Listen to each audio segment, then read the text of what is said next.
hidden technology that bowlers don't want you to know about. If you're a normal bowler, you might know some of this stuff, but if you're just every day want to come in and have a good time, the bowling balls you see in the pro shop are a little bit different than the ones that you pull off the rack. I'm going to show you how.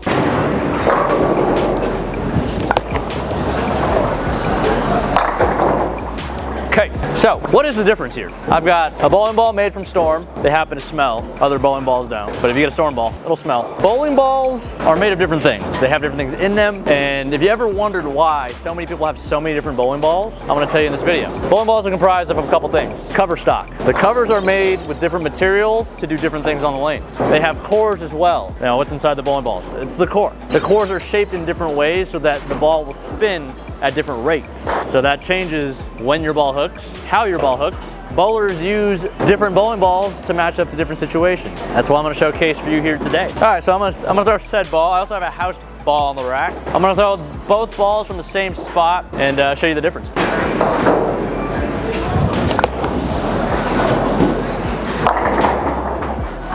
Crazy pin action with the ball that I personally have drilled for myself. Now we have I mean, it's not as heavy, but it's a 9-pound ball, plastic ball. This is a ball that you're gonna see in your everyday bowling center. Now these balls are partially urethane. They don't have cores in them. They're not designed to hook. Can they hook if you throw them a certain way? Yeah. But are they gonna be as dynamic as the one that I just threw? Probably not. So about the same spot here.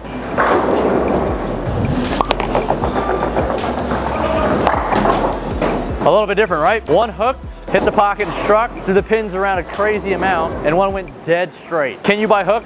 Absolutely. Do you need the skill set to be able to hook a bowling ball? Also yes. Well, let's talk about it. So we got a variety of different kinds of bowling balls. We have some that are dull, like this one, or some like the one I just threw that are shiny. You can change the surfaces by using sanding pads that bowlers use pretty frequently. So when they're dull like this, they're gonna hook earlier, and when they're shiny like the other one, they're gonna go longer down the lane before they hook. Now again, it's all about bowlers matching up what bowling balls to throw at the right time so that they can strike as much as possible. The covers, you can tell, are dull or shiny just by looking at them.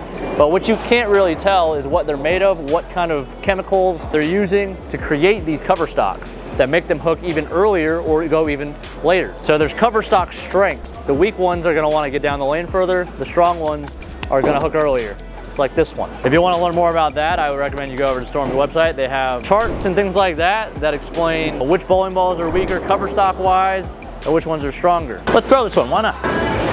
Hey guys, just wanted to let you know that we're doing a team trials clinic on January 1st, featuring myself, Simo, Chris Vi, Chris Prather, and Ryan Barnes. If you guys are interested, make sure you check out the link down below. Spots are limited, so make sure you sign up quick, and we'll see you there. Quick second, guys, just wanted to let you know that League Night and Vlogs have moved over to the Vitamin D Tang channel, so if you guys haven't subscribed over there yet, link is in the description below, and let's get back to the action.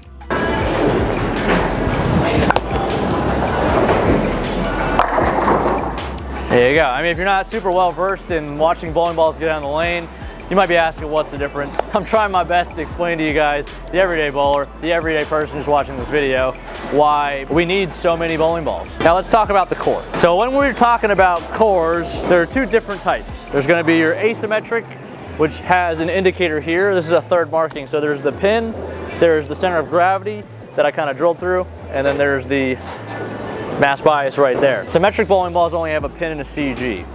So that's how you can tell the difference. If one has 3 markings, it's an asymmetric ball. If one has 2, it's probably symmetric. There's a difference in how the cores spin. The asymmetric balls tend to spin a little faster, so they're gonna get off the spot harder, they're gonna hook more. The symmetric balls don't spin quite as fast, so they're going to get down the lane further and have a rounder motion. When it comes to cores, think of an ice skater spinning in a circle. We have a number called RG, which is the radius of gyration. If you're watching this and you're pretty well versed in physics, you're gonna understand what I'm saying. But imagine the ice skater brings their arms in, they're gonna spin faster. So the same thing with a core, it's gonna be taller than it is wide, it's gonna spin faster. When the ice skater puts their arms out, they spin slower. So if you have a more rounded core, it's gonna spin a little bit slower. So that's what those numbers are gonna dictate. There's also flare involved, which is gonna be the differential. The higher that number, the more it's gonna flare. The more flare, the more hook, the more shape, the more it's gonna wanna hook.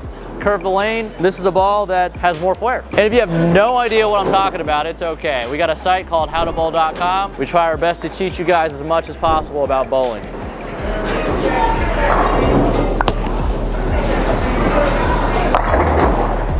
A lot more shape there. So that one's a combination of a pretty strong cover stock, a pretty strong core, and that's gonna give you more shape, more hook.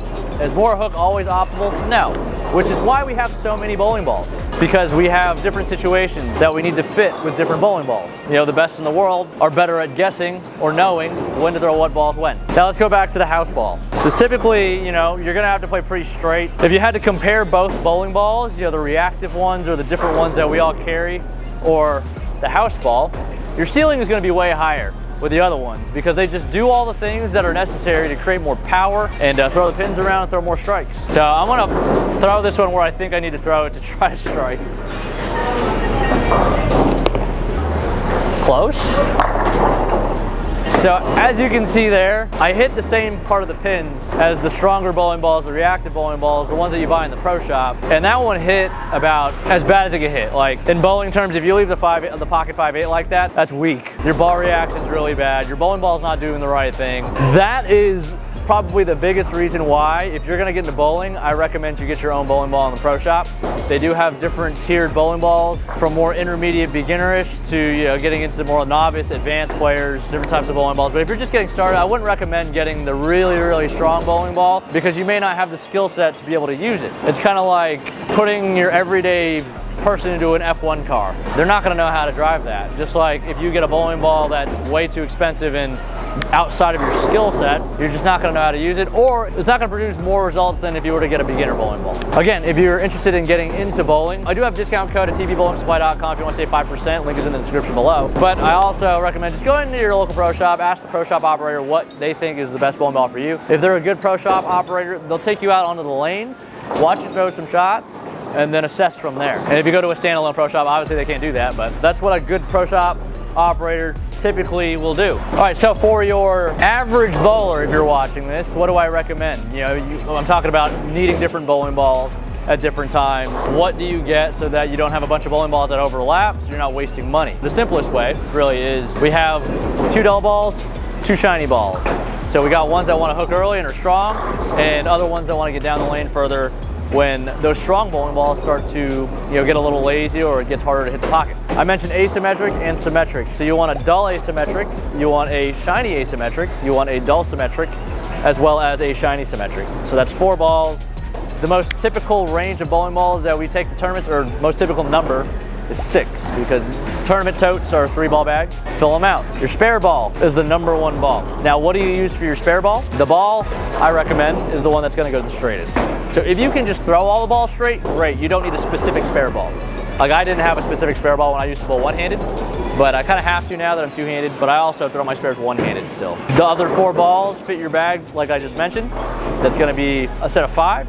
And then for that last ball, I either recommend something that you're gonna throw when the lanes are all chopped up at the end of the block. If your shiny symmetric ball is still too strong.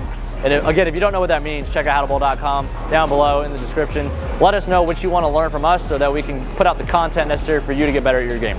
Or you can go for a urethane ball if you're a fan of throwing the urethane. If you're not a fan, I highly recommend that you learn how to use it because it's a very useful tool when you go out and bowl tournaments. But again, if you're bowling league, you probably don't need one. I'm going to throw one more shot. We're going to wrap up the video. Let's throw a different one. We haven't thrown this one yet. Our shiny asymmetric ball. And again, if you're new to bowling, or if you don't bowl and you're just watching this video just because it's come across your recommended, I appreciate you being here. I appreciate it if you subscribe to the channel. Got a lot of other content, some educational, mostly entertaining content, hopefully, for entertainment purposes at least. And thanks for being here.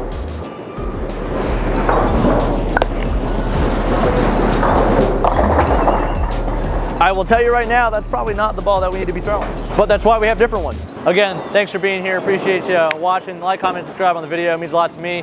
It's free for you. And we'll see you in the next one.